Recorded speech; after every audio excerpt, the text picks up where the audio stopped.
Hi, I'm Dr. Philip Macmillan, and today I'm talking about an important subject that does raise quite a few concerns for people depending on where you are in the world.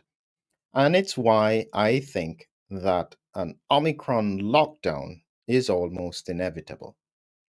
It's a tough thing to say. It's not necessarily what people want to hear, but I'm a pragmatist. And I'm looking carefully at what's happening and trying to integrate the science to try and explain what could be the cause of it.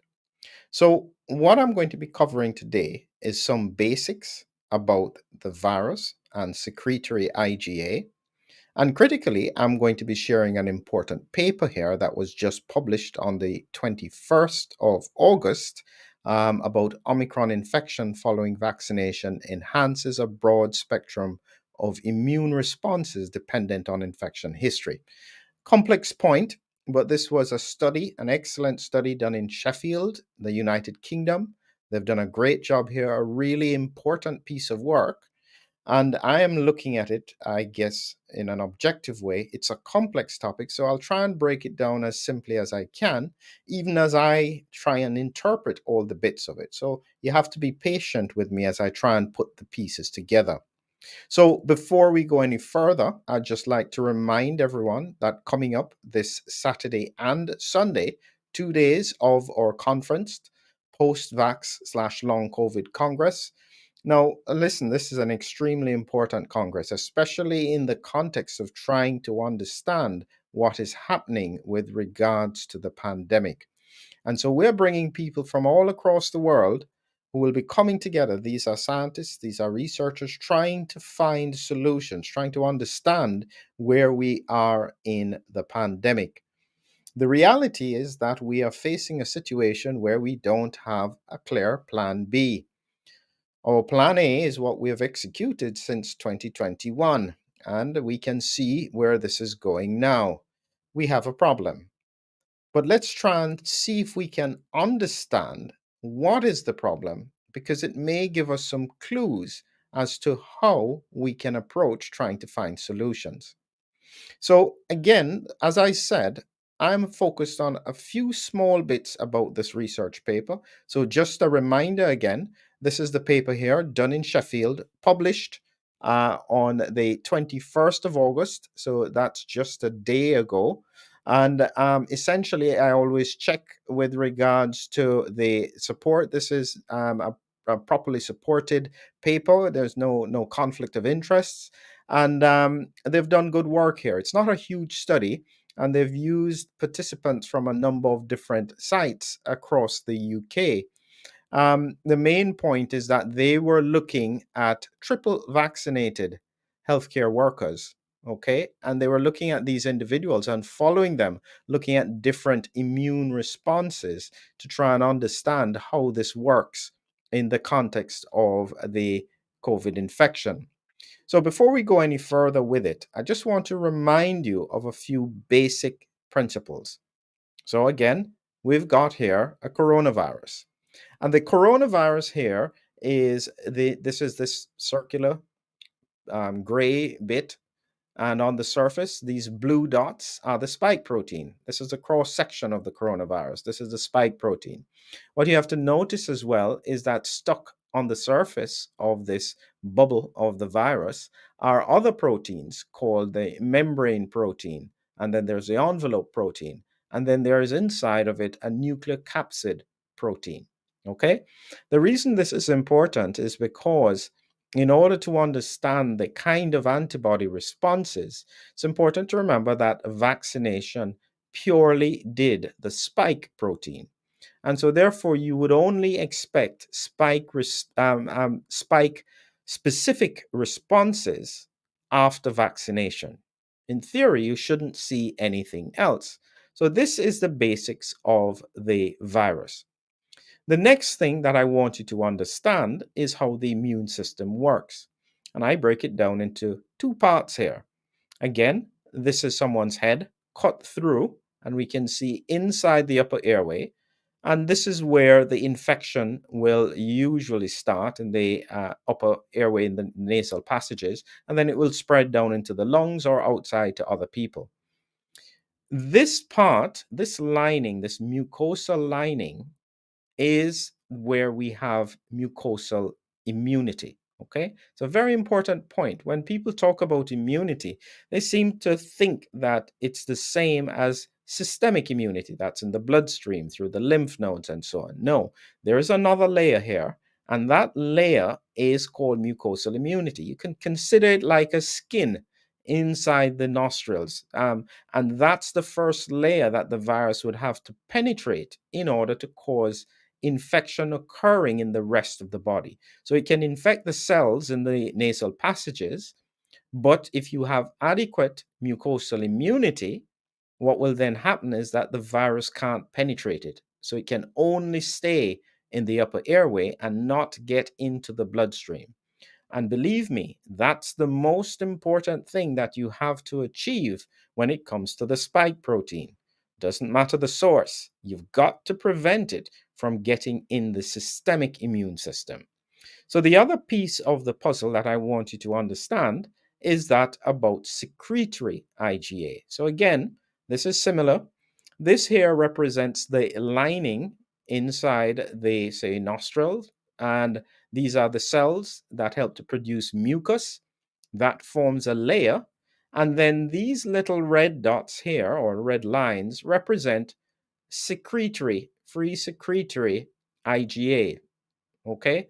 Well, actually, the green represents the IgA, and these are the secretory components which bind to it and help it to stay fixed in the mucus. So then, this IgA that is produced in the lining and put in the mucus will then bind to antigens, or more specifically, in the context of COVID 19, it will bind to virus.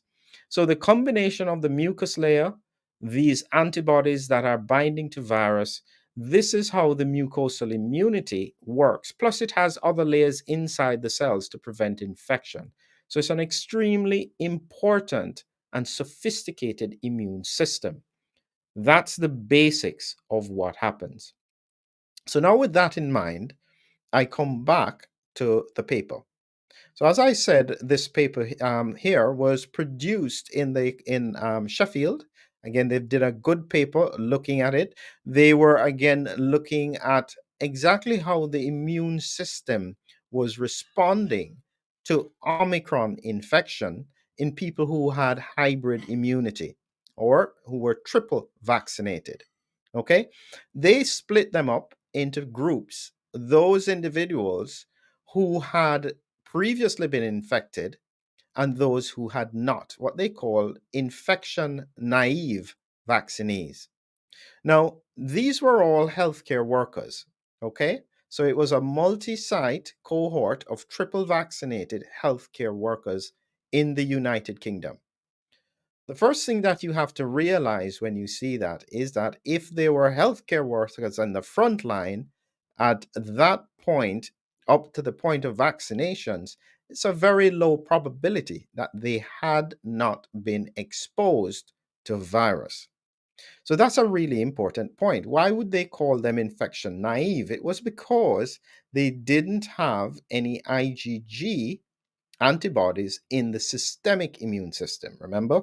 So when they checked the blood for those infection naive people, there were no antibodies in here. And so the presumption was that they had not been exposed to virus. That's not necessarily true, because if they were exposed to virus and it could not penetrate the mucosal barrier, you then wouldn't get a response in the systemic immune system. There would be no IgG antibodies. Very important point. So, in reality, were these healthcare workers actually infection naive? A very, very important point. And this is where I'm trying to see if I can clarify this point. And I'm going to show you this image again. This is now a breakdown of what they were looking at. So they were looking at the IgA, remember the secretory IgA that we had, just a reminder as to what that looks like. That's in the mucus. The secretory IgA is stuck in there and it's binding to antigen. So they were measuring the levels of it, and they were looking at specifically the spike specific secretory IgA in the nasal passages. And you can see these little dots here. These are the SARS-CoV-2 naive. So it's black without a middle and then black with a middle, is pre-Omicron and post-Omicron. And then if they are red, they're previously infected. That means they had IgG antibodies. And this was post-Omicron infection. So they were looking at the secretory or the IgA in the nasal passages. And you can see here, infection naive secretory IgA. Now, they have been vaccinated with the spike protein. So you would expect to see some S proteins there. And you can see that after infection, it rises. There was not much difference in terms of the S protein with the previously infected Omicron, pre-Omicron group. And you can see again a higher response. So that's important to understand. So just again, a reminder with regards to the virus, we are looking at the spike specific response in the mucus in the nasal passages. So this is where I'm going to take you to a very important piece of this research. What it shows here is when you go a little lower, they looked at the N specific IgA. And again, a reminder, when they talk about the N specific IgA, they're talking about the nucleocapsid protein. So this is not the spike protein. So this would only occur in infection, okay, not in vaccination. So if you have N specific IgA, it suggests previous infection. And this is what you can see here.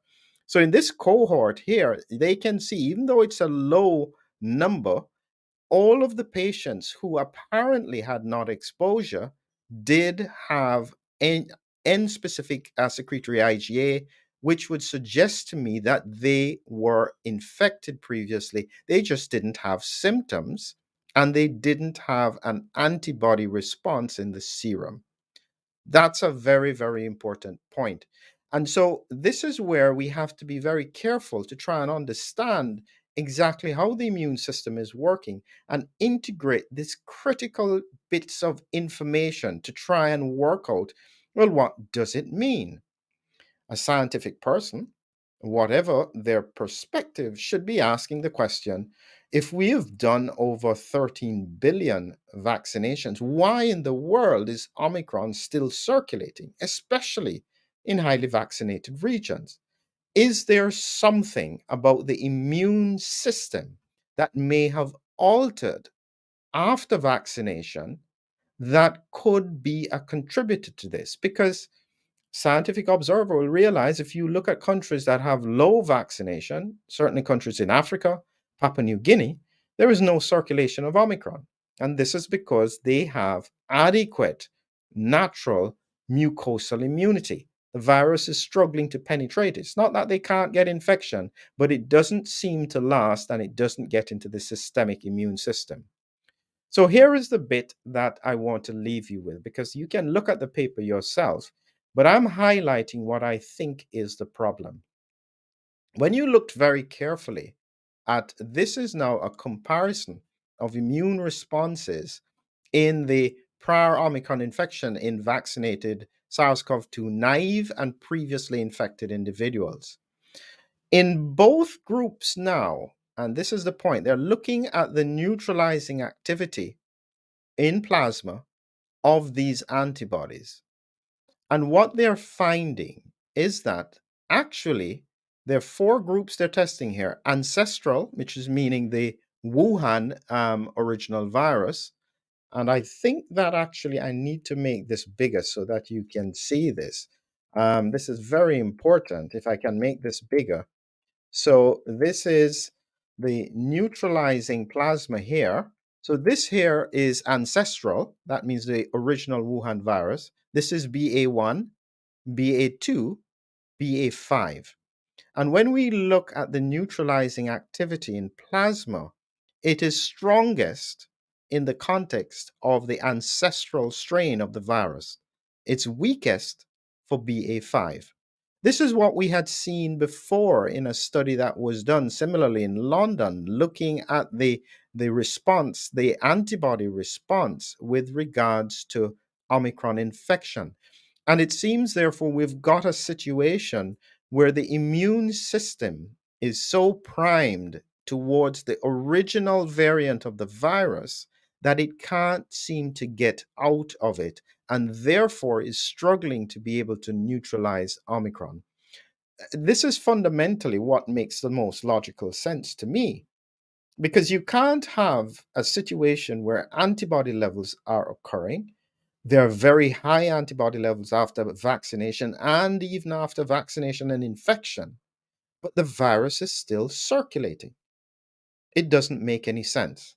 The only way that it could make sense is if, for some reason, after vaccination, this immune system, the mucosal immune system, is so primed to targeting the spike protein and not the other proteins on the virus. And because the spike protein is changing with Omicron, it is unable to neutralize the Omicron variants and they cause infection. More critically, it may highlight that for people who had prior natural immunity, if they then become vaccinated, it can still lead to this kind of spike specific immune response, struggling to neutralize the Omicron variants. That's a very serious situation, because what it would mean is that as the Omicron variants continue to roll out, there will be no ability for the population to close it down. And the lesson that I've learned with regards to SARS-CoV-2, the spike protein seems to be the problem. The way the spike protein interacts with the immune system inside the bloodstream, inside the lymph nodes, seems to drive most of the disease that we're seeing.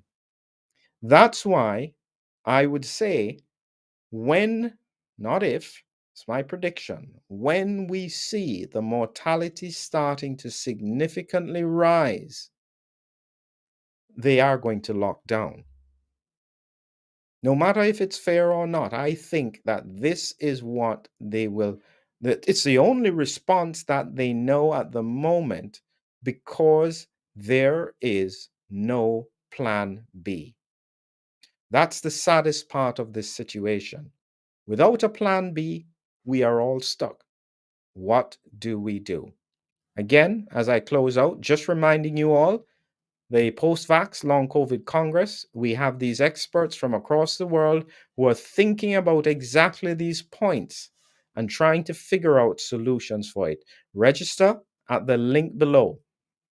But I end with this important point that I say from time to time. I was worried about the pandemic in March 2020. I am more worried now about what we have to face. I hope that I'm wrong, but sadly, I can't see how we'll get out of this. Let's hope that we can find ways to mitigate it. Have a great evening.